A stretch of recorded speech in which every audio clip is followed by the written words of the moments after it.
I spent $10,156 to try and become a single-digit handicapper. My name is Berdogi. Welcome to the channel. Also, if you're not subscribed, you're going to three-putt the rest of your life, but I am documenting how much time and how much money does it take to go from a 20 handicap down to a 9.9, aka a single digit. Before we get started, a word from our sponsor. Just kidding, I don't have a sponsor for this video, it's me. This is all coming out of my own pocket. This entire series has cost everything out of my own pocket. But if you do want to support the channel, we've got merch, baby. The flagpole's out. I don't. That sounds like you. Get it at berdogi.com. And if that's not your style, we got a ton of other stuff on there. Get in loser. We're gonna go look for my golf ball. I mean, everything that you could possibly want. berdogi.com. These last 2 weeks have been insane. I've been busier than a one-armed monkey with two peckers. I mean, we did everything from go to Colombia for a week to vacation and go visit the family. I got playing lessons about course management, a lot of range sessions. There's tons of stuff, so I'm gonna get right into it first with our trip to Colombia.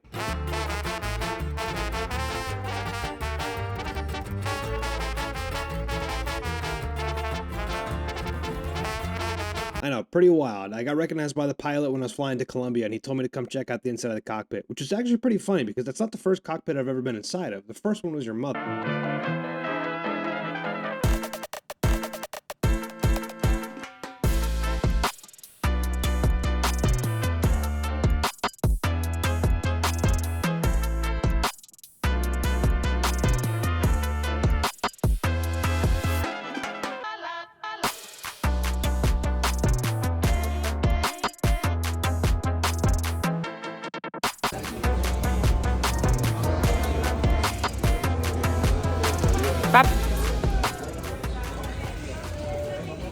All right, that's just a quick summary of some of the stuff we did in Bogota. We did play golf, but I'm going to show you that next. Just want to kind of recap what you just saw. We got to go to the Museum de Oro. I know my Spanish is horrible. Go ahead and flame me in the comment section. But it's the Gold Museum for Colombia. They have the Colombian indigenous people made some of the coolest things I've ever seen. If you're wondering what that big, long, skinny one was that looks like a pecker, don't ask. But they did all these cool, intricate, handmade solid gold sculptures, and like it's huge in their culture. So Colombian people are very, very proud. That's one of the other things that I've learned as well, is that Colombian people are very, very proud to be in Colombia, and they want to show you that it is the coolest country on earth. I absolutely loved it, and I'm already planning on going back again. But we even got to go downtown to downtown Bogota. They even filmed, they've actually filmed a lot of movie stuff there. The one thing I will say is watch out for the guys on motorcycles. They're absolutely batshit crazy, and they don't care where you are. But with that being said, another huge tradition, or I guess I shouldn't say tradition, but something that's like very common in Colombia is this drink called aguardiente. I don't know. My Duolingo hasn't taught me that word yet, so I'm working on it. But this was, I guess, like a very, very popular thing. When I posted it on my story, everybody was like, oh my God, that's Colombian water. So this is me trying that. I told you. People drink this? That is... Oh. So that's a very popular Colombian drink that everybody has. I remember Carolina telling me that, like, growing up when she lived there, that like people would just drink it all the time. Like you'd go over, hang out at people's houses, and you would just drink that stuff. And dude, I couldn't imagine. I'll stick to transfusions on the golf course. So after doing a little bit of sightseeing, we actually got to go out to the country club, Casa de... Oh God, hold on, let me look it up.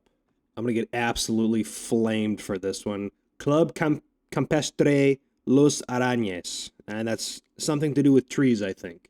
But I gotta say, this place was absolutely insane. Wait until you see the clubhouse.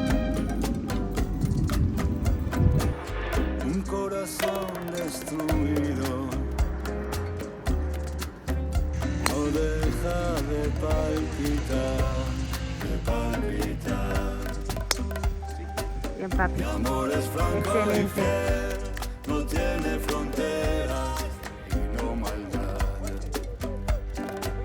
Mi amor es blanco y fiel, no tiene fronteras y no maldad. Oh my goodness! Nunca solo está, no solo está. Uy. El río fluye, nunca solo está. Nice shot, Belly. Sorry you had to watch that on iPhone footage. I actually didn't bring my whole camera gear setup with me. We were only playing one round of golf, so I didn't bring my own clubs, didn't bring my camera gear, just did some iPhone footage. Obviously, that doesn't do it justice. That place was absolutely insane, but I mean, wait until you see this clubhouse. Like, I had to hold my pee all day because I didn't think my credit score was high enough to use the restrooms here. This place is so sick. So this is actually the turn, or this is actually where you make the turn. This isn't after the round. I know I kind of did it out of order, but it's, you know, for dramatic effect, I guess. But this is where you make the turn, and everybody stops and they sit down, they eat. It's kind of like, I've never played golf in Japan, but I've seen it before, where they basically take like an hour lunch break after 9 holes. This isn't that. It's like a 15-20 minute break. You sit down, you go to this this beautiful like smorgasbord or like buffet line essentially. And normally they have a bunch of stuff, especially on the weekends. I've heard that the breakfast and the lunch spread is absolutely insane. However, we did play kind of on a you know, middle of the week day, so they didn't have everything out there. There wasn't a lot of people on the course, so there wasn't a ton of options to pick from today, but still, absolutely insane. Love this. America, we need to do this too. We need a Hoyo 19, so that way we can have a little turn sandwich or some potatoes and cheese. I actually didn't know this until I got there, and I was talking to Carolina's father, but they actually have a pretty large cigar company. So you can see here, Romero Cigars. Went out, got to smoke a cigar with Pops, and play the back nine, and had an absolute blast. But I gotta show you this clubhouse. It is absolutely insane. Like this, if this was in America, this would probably be like $1 million to join. Like, I mean, especially down here in South Florida, it would easily be $1 million.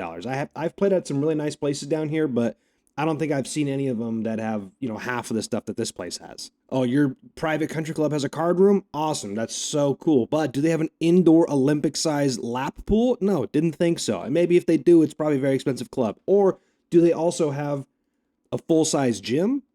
Probably, you know, a lot of them do. They've also got like, I think there's like 5 or 6 squash courts, a ton of different like these little restaurant bar areas. It almost feels like you're at like an all-inclusive resort, you know, when you walk around and there's like 20 different places that you can order food from. They even have like a church on property. They got a huge playground for all the kids to you know, jump around and horse around, because what I've learned is a lot of the courses in Colombia, they're not very far. They just take forever to get to it because the speed limit in Colombia is like 35 miles an hour no matter what road you're on. And trust me, you would not want to go any faster than that. But it takes like an hour to get to some of these places, so they basically make it so that way you can just stay there the entire day. Bring your kids, cool, let them run around, hang out. There's like this, you know, security checkpoints everywhere, like totally safe there. They've got horse arenas, like 25 clay tennis courts. They've got, what else is there? Oh, a freaking bowling alley inside of the clubhouse. They got a bowling alley and a massive pool room too. This is insane. We ended up eating dinner there as well. And I got like this Peruvian dish, and Carolina obviously got steak. Her dad also got the same Peruvian dish, but like the food here was absolutely insane. And everybody had drinks. We also had coffee for dessert. How much do you think it cost for this meal? $60. Insane. I love Colombia, and I cannot wait to move there. Now, I have to admit, the people in Colombia probably are what makes Colombia so cool and so special. I mean, they're so nice, so helpful. I mean, one of the guys at the mall, when we went to go order some food, he taught me how to order a sandwich in Spanish. I wrote it down. It's Yo quiero tu brazo en mi ano. I'll have to try that next time I go to Subway. Seeing as we're 10 minutes into this video already, and I haven't even told you what the second half of this video is. Well, I guess I did. It's the playing lesson with Remick, the CEO of golf. I'm going to just kind of breeze through all the stuff that happened this week, and then I'll do a breakdown of the cost of everything before we get into the second half of the video. That way you can get up to speed. So, to start it off with, we have just a lot of range time, a lot of practice sessions. I did 3 sessions this week, 1 hour apiece. I didn't film every single one of them because, believe it or not, sometimes I actually want to just go work on my golf and not worry about running a camera. So I did a little bit of off-camera practice. I apologize. I'm actually going to just go ahead and tell you I didn't put a tracer on a single one of these shots from the driving range, because not that it would have mattered. Just imagine drawing an arrow to the left or to the right. That's where they all went. I don't think a single one of them went straight. So We're just going to go ahead and blow through these. Again, that's 3 sessions this week, 3 hours, or 3 hours total, an hour apiece.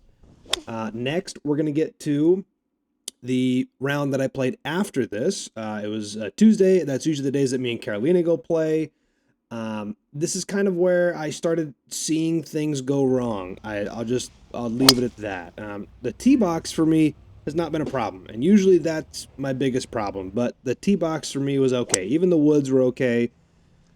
It was the dang wedges and the irons. There's been something happening with my irons that is causing me to lose all of my distance. I mean, I'm talking like having to hit a 7-iron 150 yards. I apologize ahead of time if you hit your 7-iron 150 yards. That's just not how far I normally hit my 7-iron.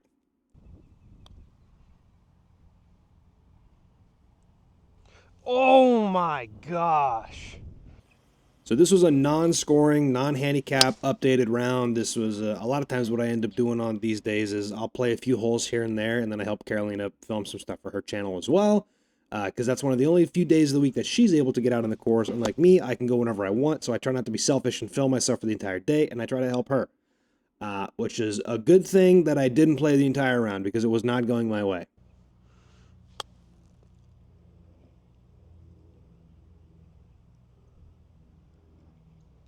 Normally I wouldn't include this, but it was too funny to not include it. I did an ad for Chubbies. They actually have this thing called the Puffer Chubsy. It's essentially a onesie. If you're like tailgating or out in the cold or whatever, it's like a walking sleeping bag essentially. This thing is the warmest piece of clothing I've ever worn in my entire life. I mean, if you're like a Minnesota Vikings fan and you're going to football games and tailgating, like this is what you need to wear. But it was so funny. Carolina actually zipped the legs off of it because it's got zippable legs if you get too hot. She actually put it on and played a couple of holes with it as well, and then she wore it the entire rest of the day. If you guys know, Florida's been going through a cold spell right now. And when I say cold spell, I mean like 60 degrees, and our fragile egos can't handle those temperatures. Neither can the iguanas. But she wanted to play with it, so I was like, sure, you can play a couple holes with it, and she wore it the rest of the entire day. Are you staring at my cock right now? I don't care if you are, because I am warm as hell. What's so funny, Verdogi? I don't think it's funny. It's not funny. It's not funny. I'm serious. You gotta do what you gotta do to stay warm. Look at Bryson. Ask Bryson. You think Bryson made a statement? Look at you. Yeah. Bryson, take notes. You can do better. Verdogi thinks this is real funny, but I think it's a matter of performance. When you're a human machine of golf performance, you gotta do what you gotta do to keep your balls warm. Oh my god. That's right, baby. We aimed right, we hooked it a little. Now in the middle of the fairway, we're warm as hell. We are thriving in our lane, moisturized, focused. 2025 is gonna be my year, baby. I just know it. The year of the Chubsy. The year of the cock. Now this is the round that ruined me. This is what I'm talking about when I say regression. This is my handicap update round. I didn't film, or I didn't play a handicap scoring round last week, so I told myself I have to do it this week. I have to update the handicap. The reason why I don't do every single round is because a lot of times I'm playing like scrambles with the boys, or we're betting, which I'm gonna stop doing, by the way, because I'm tired of losing my money. But we're doing like best ball, so if my partner's already in for a par and I'm putting for a bogey, I just pick it up. So that's the reason why I don't input every single round, and I don't finish out every single hole to try to save time. But nothing that I was doing today, or nothing that I was doing on that day, was working for me. I couldn't make a putt. I couldn't make a chip. I couldn't hit an iron. The only thing that I was able to do was get the ball in the fairway off the tee box, which normally is a big problem for me, so I was happy about that. But, I mean, you can just see I am defeated out there. I'm going through it.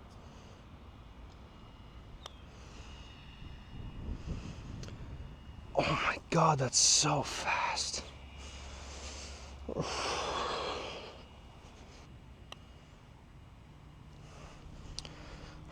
my god. I just want to go home. These are also in no particular order. These are just random holes throughout the day. I started off filming every single hole because, I wanted to give you guys a good update on the handicap, but it was so frustrating playing so poorly not being able to hit a single green. Didn't get it to the hole, didn't get it on the green or anything, but that was contact. Dude, it's hard out here for a pimp today. The problem is not that I was slicing the ball or hooking the ball. The problem is that I'm just not compressing the ball and it's going straight. I just can't get to the green. And then stupid stuff like this. Just blowing it past the hole like a Mach 3. Oh my God, I barely hit it. At this point, I come home and I'm crushed. I'm devastated. I'm thinking like, oh my God, I just ruined my handicap. I've been working so hard. I've spent so much money and so much time. So I was just drained. I come home, the girlfriend consoles me. I almost cried. And then it's over to the computer to input the score and see what my projected handicap is. Some of you guys already know the answer to this, but for those of you who don't keep your handicap, luckily one bad round is not going to ruin your handicap. I input the score. I shot a 92 on the day, or was it 92 or 94? I can't remember. Kept my handicap the exact same. I bought myself another week of practice to try to get back to compressing the ball and actually start sticking greens, and to try and lower the handicap. So I dodged a bullet. I actually didn't really know this going into it because I'm new to this whole handicap system. I thought that I had smoked it and that, you know, I was going back up to like a 17-2 or something like that. But you're allowed to have a couple bad rounds. It doesn't actually take your bad rounds for your handicap. It takes it's like 3 or 5 out of your last 10 or 20 best scores, and that's what your handicap is. So thank God we snuck this bad one in there, and it didn't touch the handicap at all. We're still 16.1, but we are still over $10,000 deep into this endeavor. Future editing Berdogi, I just realized I didn't actually give you the totals for everything, so I'm going to break it down for you. We're at $10,158 and 154 hours. So the breakdown is 3 hours of range time, basically $20 per bucket of ball. So that's $60 for that. And then 3 hours of chipping practice. That doesn't cost anything because that's free. Then we have the $45 for the round at the Nash that I'm about to play with Remick that you guys are going to see. And then all the round, we have 4 rounds at Indian Springs. And those are $105 a piece, 4 hours a piece. And then ironically, one of the cheapest things on here is the round in Colombia at the Crazy Nice Country Club. The guest fee was $50. So that's how we get our total. Oh, and also 4 hours for that. That's how we get our total. Back into the video. We've got my good friend Remick, the CEO of Golf, on Instagram. Make sure you give him a follow. He actually came to give me a bit of a mental playing lesson today, and it was more about course management and when to hit what clubs, X, Y, and Z. He actually does give lessons online as well. So if you're not in West Palm, you can book him for a lesson. Or if you are in West Palm or the greater West Palm area, hit up my boy Remick. He'll get you tuned up right. But we were doing a bit of a mental course management thing today. So I'm going to let him take it from here and just kind of coach you and I through. And you can probably pick up some good stuff as far as like when to hit, where, and what. He's going to do a really good job explaining that in the video. So without further ado, let's get into the news. I'm kidding. I'm not Drama Alert Nation. All right, we're here with the CEO of... Sorry. I feel bad for talking in your backswing. All right, I'm here with the CEO of Golf, Remick, and we're going to find out, does playing smarter golf make you score better, or does it lower your handicap? So today is all about course management. We're going to try and get me a couple of pars, I think, is the goal. Yeah, pars, maybe a birdie in there. Maybe a birdie in there. That'd be cool, birdie. It's, let's not get our hopes too high, but, we're definitely going to shoot for a birdie. So for starters, we're here at the Nash, obviously, the best place on earth. Palm Beach National. Those of you who are in the know call it the Nash. And we've got a little course management here for you. Yeah, so what should we set the goal as? Like over under? Like, so let's say like you're plus like 500 to shoot under par. Okay. Was that fair for the next 6 holes? Sure, so we're trying to say under par? No, like what's our over under in terms of like what you think you could actually achieve during the 6-hole lesson? For 6 holes, for these next 6 holes, I'm hoping that I can be maybe 2 over. 2 over, okay. So over, under, 2 under, place your bets right now in the comment section below. Okay, here, so we have 350 yards to the pin. And normally when you're set up on these weird little dogleg par 4s, we got water to the right and a couple bunkers to clear here. And how far do you hit your driver? I mean, how far do I tell the people I hit it, or how far do I actually hit it? How far do you actually hit it? Like 270, maybe 260. Okay, 270. 260. 260, so you got plenty of distance. It's only 210 yards to carry the right bunker and 200 and 72 yards to go straight through the fairway. So your goal right here, Brady, sorry, your goal here, Berdogi, is to go straight through right at that tree. We're gonna swing like a nice buttery noodle like Grant Horvat, just nice and smooth. That's money. There we go. It's a little left. A little draw. There's a bit of a wind up there. Yeah, there's a little right to left wind. We're not in a bunker. We're not in the pond over there. I didn't try to get aggressive and go over the corner. I think that's a win. Okay, so it's 130 to the pin right here, and it's directly into the wind. So I would err on the side of lawn here, Brady, just because you got a front pin. You'd rather be putting than chipping back up into the hill with the short-sided pin. You only have like 3 yards of green to work with. So I'd rather see you have a 25-foot putt than being short-sided below the pin with like a tricky into the grain shot. That's like a golfer's worst nightmare here.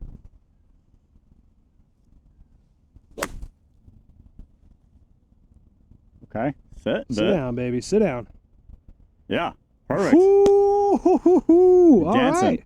So I know you didn't catch that like the best, but that's the reason why you try to like aim towards the center or the fat parts of the green, because especially like if you're trying to get into a single digit handicap, which I know that's the goal, then you want to err to your percentages. So you're like, okay, I'm not fucking Tiger Woods or Jack Nicklaus, so I'm not going to hit as many good golf shots like those guys. And I know I'm going to have probably like 80% of my golf shots on the course is going to be a miss hit. True. So I want to give myself a good distance of leeway to err on the side of caution. So by aiming towards the center of the green, you kind of thinned it. And fortunately that worked out in your favor. You're actually like pin high, got like a 20-foot putt for birdie. Go. Oh. Okay, you know, Dude, that was right on line. you don't win them all. Second one here, 380. So you hit it 260 off the tee. So you got that bunker to the right there easily. It's only 200 to carry that. Yes. So that's your line. Take a I driver mean- and go right over it. Yeah, I'd say with your cut, your target is that little palm tree directly over the bunker there. That little palm tree right there, that's what we're aiming for. Mm-hmm. And hopefully you'll have about 100 yards left. Unfortunately, this person in the golf cart doesn't know that their life is in imminent danger. Okay, they must have heard me. Now they're driving away. Oh, never mind. They're moving. Actually, no. Positive vibes. They're in the best place possible. I'm not going to hit them. It's a little right. That's okay though. Oof, hit something I saw solid. land. You're chilling. Good thing is, they call me Tarzan. Because I'm always swinging from the trees. All right, we have 123 yards in. You can't really see it, but it's basically right up. There you go, you can see it. Right up in between those trees. We got this palm tree right in front of us. It's not going to be problematic, I don't think. I should be able to get it up and over, no problem. There's definitely enough room in between me and the ball. Will you be able to get up? If I can't, I know they make little blue pills for that. Unfortunately, I didn't bring any with me. I left them all at home. Okay. Got it up and over. I don't think I quite got it there. Oh, close. Dang. That was close. Just a straightforward bunker shot. Uphill lie, which I'm more of a fan of than a downhill lie. What do you think we got, like 25 feet, 30 feet to the pin? Okay, it's nice and easy. Just get it up and over this hill.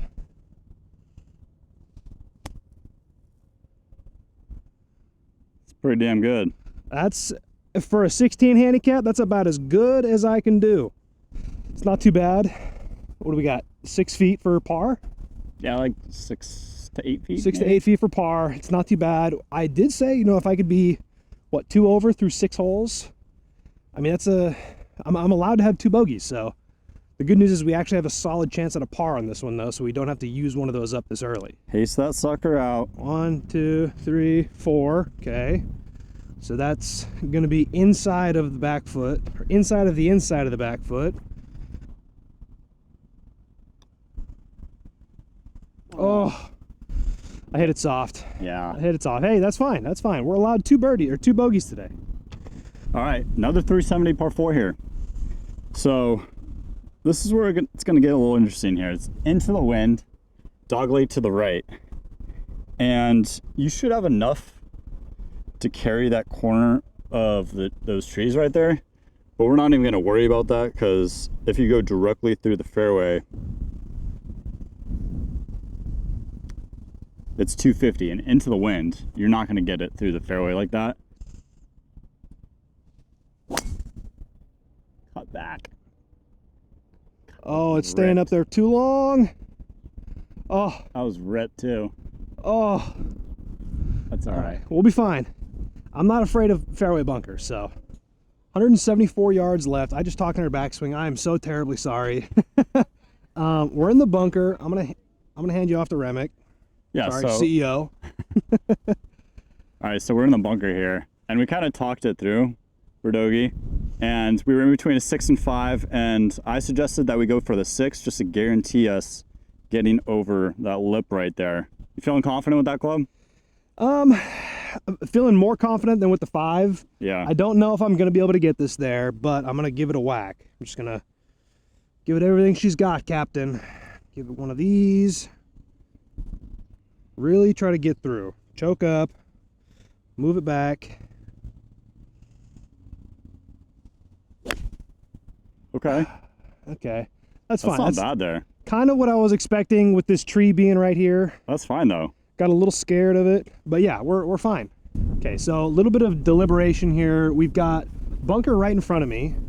There's not a ton of room between the bunker and the pin, so my gut reaction is to take my 55 because I got to go up and over, but I feel more confident with the 50. Remick thinks that there's enough room that I can get the 50 to stop up there and not have to swing as hard. So we're gonna try this and just hope I can get it to stop. We do have a little bit of wind against us, so that's gonna help stall the ball a little bit to get it to. That's what I was gonna say. With you deciding between the 55 or 50, like with this headwind here, it's a lot. It promotes a lot more spin on your golf ball, or it creates a lot more spin on your golf ball because it's in the air longer and the wind hits it. So this should be able to stop as long as I can commit and get it over this. Go. Okay, there we go. Love to see that. We got a putt. We got a putt. I'm gonna try to put it 2 balls left. Yeah. You think?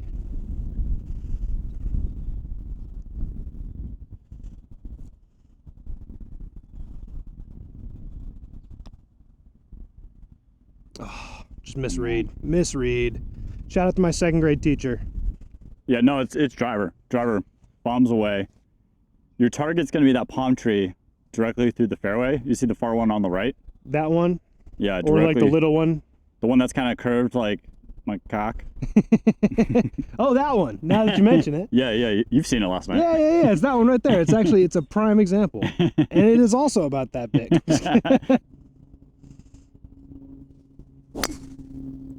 Dude, that was piped.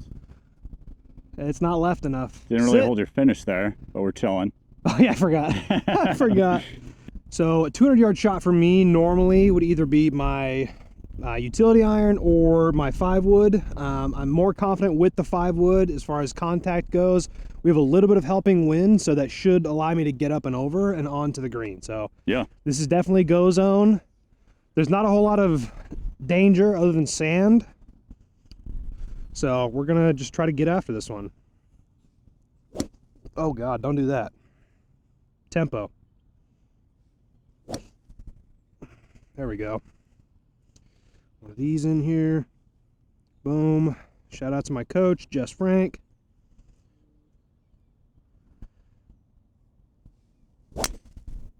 Dude. Pulled it a little bit. Dude. Hold the wind. Oh, it's in the sand, but that's fine. That's fine. We're good with the sand. You scratch golfers merely adopted it. I was born in the sand. This is fine. I'm not even worried about this. Just up and over. Lay it down nice and gently. Yeah. Some might even go as far to say gingerly. No, I wouldn't go that far, but some would. Fuck. Shit. Shit. Shit. Shit. Did I just ruin the entire video? Did I just lose this whole challenge on that shot? No, this is my chance at a birdie. Dude, what I was gonna say too is before you hit it, I'm like, in my head, I'm like, should I say it or should I just let him go? Oh, I was like, make sure you stay down into it because it's kind of below your feet. But I don't know. gosh, man. Oh, and it's so far over there. It's so deep. You Oh, no, really okay. caught the equator of the golf ball on that. Oh, man. It was solid. And theoretically, I should have my 50 degree in my hand right now, but my lazy ass ain't walking back to the golf cart to get it. This is not good. This is not good. Also, shout out Remick. Everybody go thank Remick in the comments section for coming out here and helping be my cameraman. Oh boy. Okay, we got to take more of a full swing at this. Yeah, just like that. Just like that.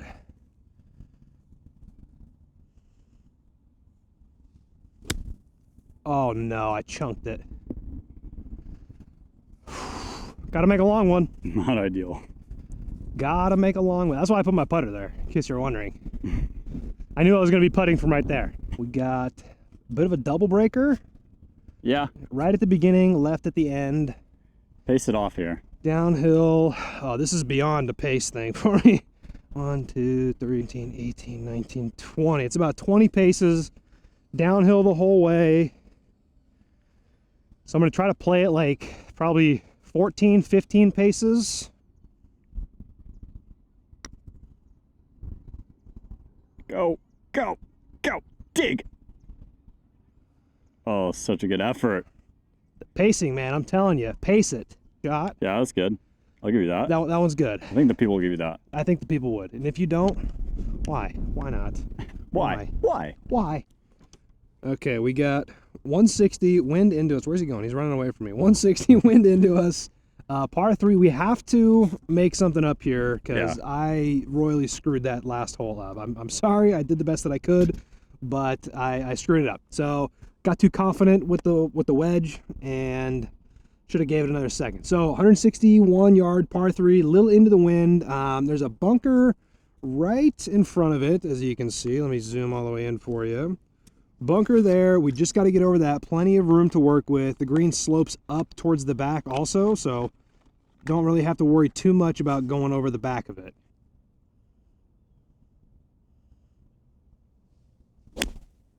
Oh, I pulled it. That's going to hurt us. Okay. It's not in the sand. We're good. We're good. I was confident in the sand until a little while ago, but I have to make a par. I have to make a par, man. Let's get this up and down. I can't go 4 over through 6 holes. That's not going to work. That's not going to work for me. But hey, I've been going through a bit of a chunking phase with the irons, and we've eliminated that, and now we have a bit of a thinning problem. It's all right. We all go through a fat phase. Yeah. Okay, we were right. The wind is definitely coming this way, so that wasn't a pull hook. That was definitely the wind. That's all wind. All wind, not me at all. I was contemplating between going 55 and 50 degree. The grass is a little fluffier, so I've been told you want to take something a little stronger, so that way you're less likely to, if you do catch it high on the face, it's better with, less loft, right? Yeah, 100%. So we just want to get this up there. Just get it up there. And this is the point where you pace it off. I'm just kidding. Don't pace these. Just land it right over that leaf and have the rest of the chip roll to the pin there. I see. So visualize it landing just on that leaf. Okay.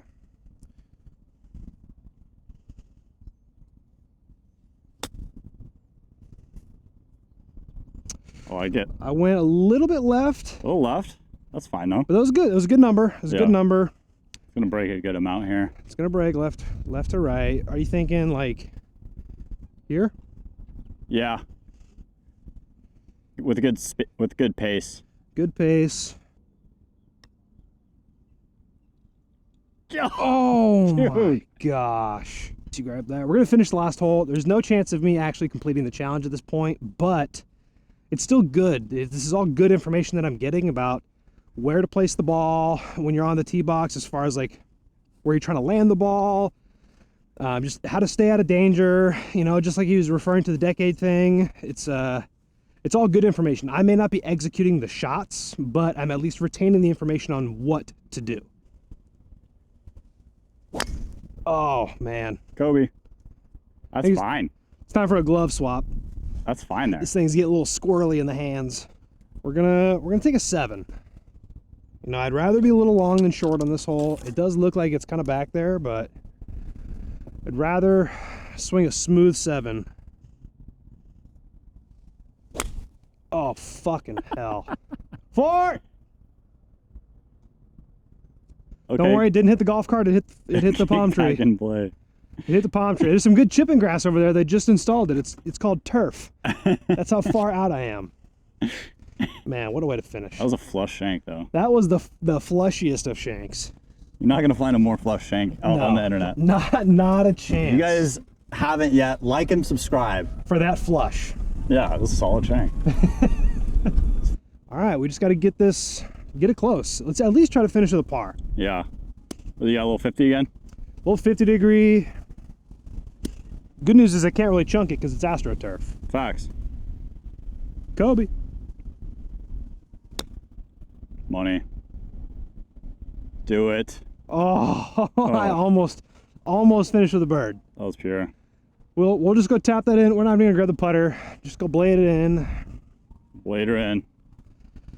And while we're doing this, I just want to make sure everyone says thank you, Remick, down in the comments. Go ahead and shout yourself out. Where can the people find you if they don't already know you?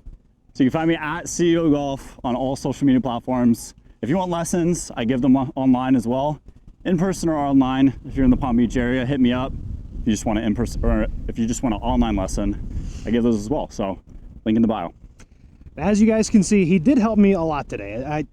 The stuff that went wrong was my lack of contact. It was not the lack of knowledge of course management. Sorry, that was tough to try to remember that word. It's okay. So words are hard.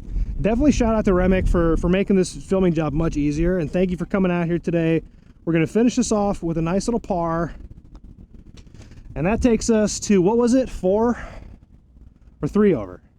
3 over. 3 over. So we missed by 1. That's not bad. That's not bad. I was trying to bring it back. Was it 3 over? No, 4 over. 4 over. Sorry. Math is hard. That's Yeah. why I play golf on the internet and make fun of myself. But appreciate you guys watching, and make sure you subscribe or 3-putt the rest of your life.